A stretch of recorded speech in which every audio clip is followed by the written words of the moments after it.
हमारे प्रेरणा स्रोत। प्रेरक प्रसंग एक। बिना नींव का मकान। बुद्ध अपने प्रवचनों में अपने शिष्यों को बहुत सी कथाएं सुनाते थे। यह कथा भी उन्हीं में से एक है।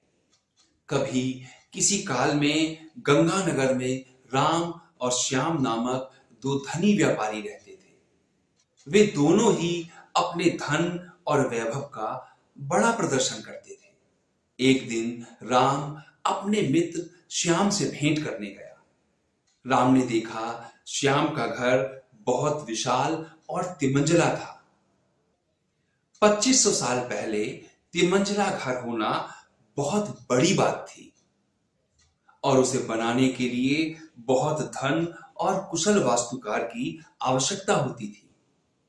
राम ने यह भी देखा कि नगर में सभी निवासी श्याम के घर को बड़े विस्मय से देखते थे और उसकी बहुत प्रशंसा करते थे। अपने घर वापस आने पर राम बहुत उदास था कि श्याम के घर ने सभी का ध्यान खींच लिया था। उसने उसी वास्तुकार को बुलवाया जिसने श्याम का घर बनाया था। उसने वास्तुकार से श्याम के घर जैसा ही तिमंजिला घर बनाने के लिए कहा। वास्तुकार ने इस काम के लिए हामी भर दी और काम शुरू हो गया। कुछ दिनों बाद राम काम का मुआयना करने के लिए निर्माण स्थल पर गया। जब उसने नींव खोदे जाने के लिए मजदूरों को गहरा गड्ढा खोदते देखा तो वास्तुकार को बुलाया और पूछा, इतना गहरा गड्ढा क्यों खोदा जा रहा है? मैं आपके बताए अनुसार तिमंजिला घर बनाने के लिए काम कर रहा हूं। सबसे पहले मैं मजबूत नींव बनाऊंगा, फिर क्रमशः पहली मंजिल, दूसरी मंजिल और तीसरी मंजिल बनाऊंगा। मुझे इन सब से कोई मतलब नहीं है, राम ने कहा। तुम सीधे ही तीसरी मंजिल बनाओ और उतनी ही ऊंची बनाओ जितनी ऊंची तुमने श्याम के लिए बनाई थी। नींव की और बाकी मंजिलों की परवाह मत करो। ऐसा तो नहीं हो सकता, वास्तुकार ने कहा।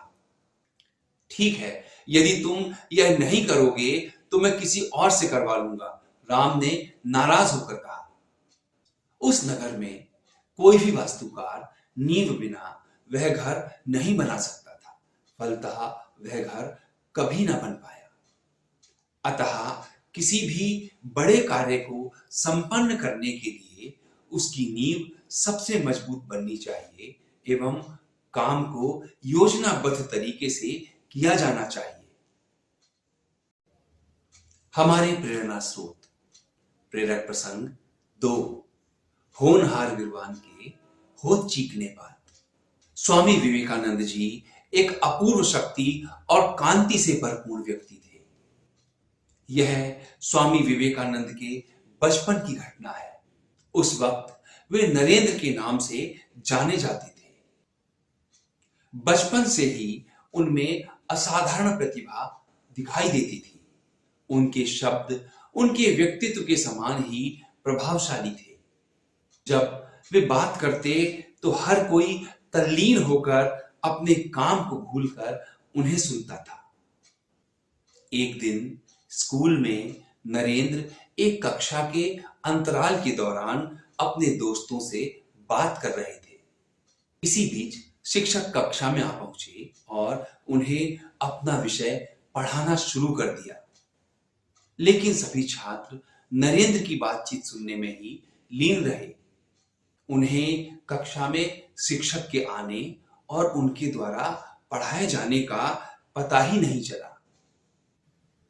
कुछ समय तक शिक्षक महोदय तल्लीनता से पढ़ाते रहे, लेकिन उन्हें आभास हुआ कि कक्षा में विद्यार्थियों के बीच कुछ कानाफूसी चल रही है। शिक्षक ने नाराजगी दिखाते हुए पूछा, क्या चल रहा है? कोई जवाब ना मिलने पर उन्होंने हर एक छात्र से पूछा, बताओ अब तक मैंने क्या बताया था?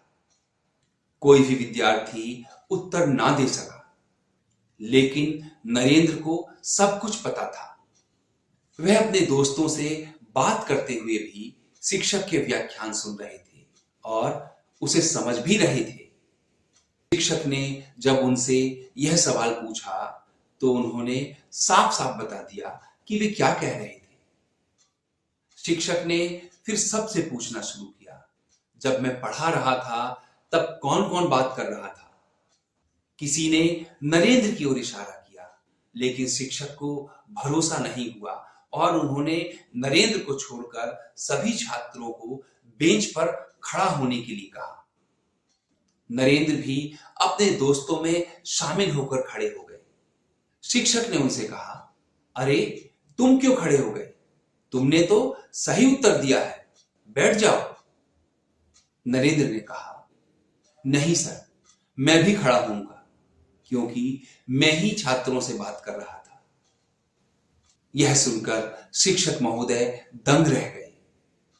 महान व्यक्तियों की महानता के दर्शन उनके बचपन में ही हो जाते हैं।